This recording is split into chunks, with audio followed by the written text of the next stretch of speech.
Welcome back to Murder on Record, where every case is etched in blood and the truth is buried in the fine print. Every Monday, Wednesday, and Friday, we dig through the dusty files, the overlooked evidence, and the whispered testimonies to bring long-forgotten crimes back into the light. Today, we're undertaking a deep dive into a really harrowing case from Arizona.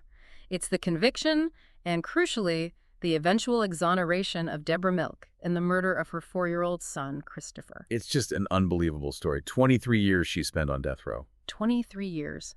For a crime it now seems pretty clear she didn't commit. We've looked through the available search results, the reporting, the court documents to really try and dissect this tragedy. Look at the failures in the investigation, and there are just so many unsettling questions that still hang over it. Absolutely. So our goal here is to explore those unanswered questions, try to understand how this could happen, and, well, approach this incredibly sad story with respect, but also with a critical eye. Yeah. In this case, it really is a stark illustration of how the justice system, even with the best intentions perhaps, can just go tragically wrong. What hits you immediately is the profound lack of actual physical proof connecting Debra Milke to her son's death. Exactly. So let's just map out the initial events. December 2nd, 1989. Right. Christopher Milke, he's 4 years old. He's with James Stiers and Roger Scott. They tell him they're going to Metro Center to see Santa Claus. Such a horrible detail, using Santa Claus. It is, but their intentions were, well, obviously horrific. Christopher was murdered. His body was found later, dumped out in the desert.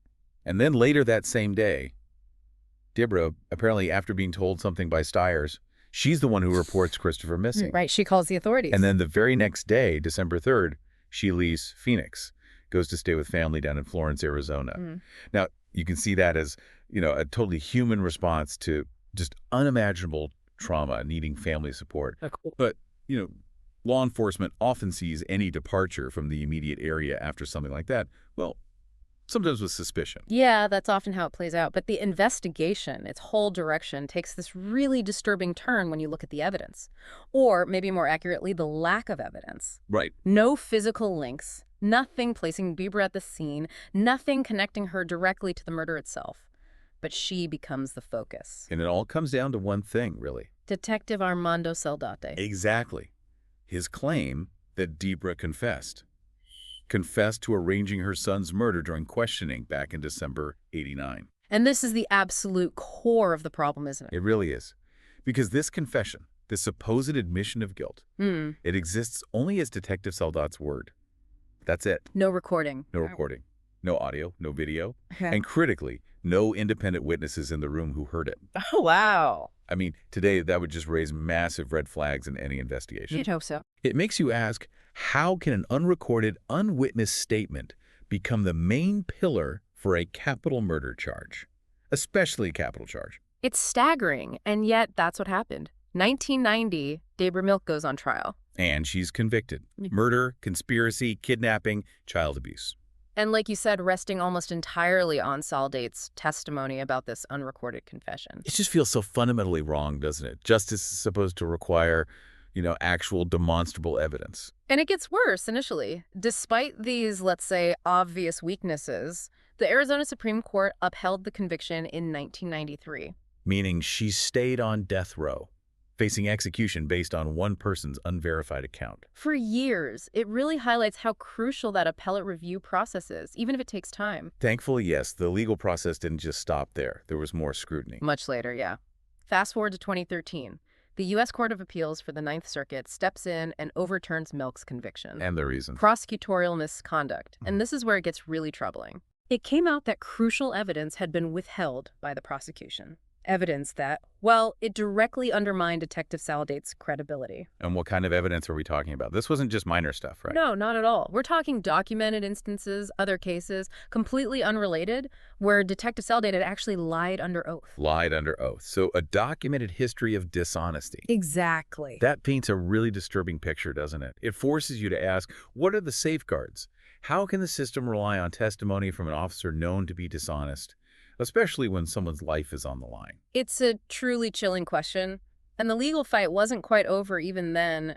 The prosecution tried to appeal, but finally, March 2015, the Arizona Supreme Court said no more appeals. That was it. And Judge Rosa Moroz officially dismissed all the charges against Debra Milke. After 23 years on death row, The legal ordeal at least was over. Yeah, over in the legal sense.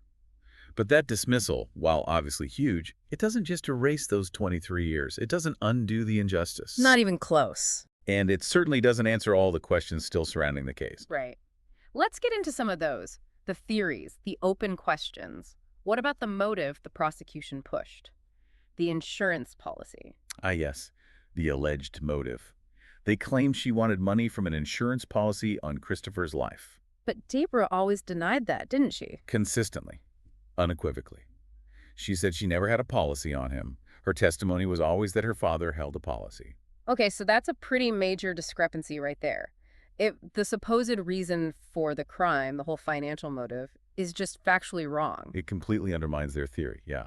It pulls the rug out from under the prosecution's case against her, at least regarding motive. Which then brings us right back to Detective Saldate, his conduct, his credibility. He's central to everything, isn't he? We know about the documented lies in other cases, so the question becomes, how far did it go? You mean, was Debra Milke's case an isolated incident? Exactly. Or were there other cases? Other convictions, potentially resting on his flawed, maybe even fabricated testimony? It's a question that really needed much deeper investigation, you'd think. Definitely. And then there's the question of justice for Debra Milke herself. I mean, 23 years wrongly imprisoned, facing execution, based on testimony that's now been completely discredited. What does justice even look like after something like that? What obstacles did she face trying to get compensation, accountability? Is she still facing them? That's such a complex and often heartbreaking part of these exoneration stories. Yeah. Getting cleared legally is one thing, a massive thing, obviously. Right. But getting actual restitution, compensation for those lost years, the trauma, that's often another huge legal battle. Fighting the same system again. Pretty much. Yeah. The paths to compensation can be incredibly difficult, long, draining, fighting against the state or city that failed you. It really raises that fundamental question. What should be in place to provide real, meaningful, timely help for people who've suffered these massive miscarriages of justice? Yeah. And this case, while it has its own unique, awful details, it feels like it points to bigger issues, doesn't it? Vulnerabilities in the whole U.S. justice system, especially with the death penalty involved. Absolutely. The fact that a capital conviction, the ultimate penalty, could hinge so heavily on one unrecorded, unwitnessed, unverified statement. From an officer later found to have a history of lying under oath. Yeah. It just demands serious reflection on the safeguards, or maybe the lack of them. And if you zoom out, look at the bigger picture. This case just screams for the need for transparency and accountability in law enforcement. It's not just a nice idea. It's essential. Things like? Well, routine recording of all interrogations, for starters. Rigorous independent investigations when there are allegations of police misconduct. Robust review processes. These aren't just bureaucratic hurdles. They're supposed to be the safety nets. Safety nets to prevent exactly this kind of catastrophic failure. Precisely. It's just a stark reminder of how badly things can go wrong within the system. So let's try and sum this up. We have the utterly tragic murder of 4-year-old Christopher Milke, undeniably committed by James Stiers and Roger Scott. Yes. Then we have this almost unimaginable ordeal for his mother, Debra Milke. Wrongfully convicted, spending over 2 decades on death row. Based largely on that highly questionable testimony from Detective Saldate. Testimony from a detective with a known history of dishonesty, where critical evidence about that history was kept hidden. Until much later, thankfully. Right. And while she was eventually exonerated, huge questions remain about the full extent of Saldate's actions, about whether true justice has really been served for Debra Milke. And it definitely leaves you wondering, doesn't it? How many other cases might be out there, built on similarly shaky ground? What systemic changes are truly needed to make sure these kinds of devastating injustices don't happen again? Powerful questions indeed. They really are. Questions that stick with you long after you hear the details of a case like this. Until next time, stay curious and keep your eyes on the evidence.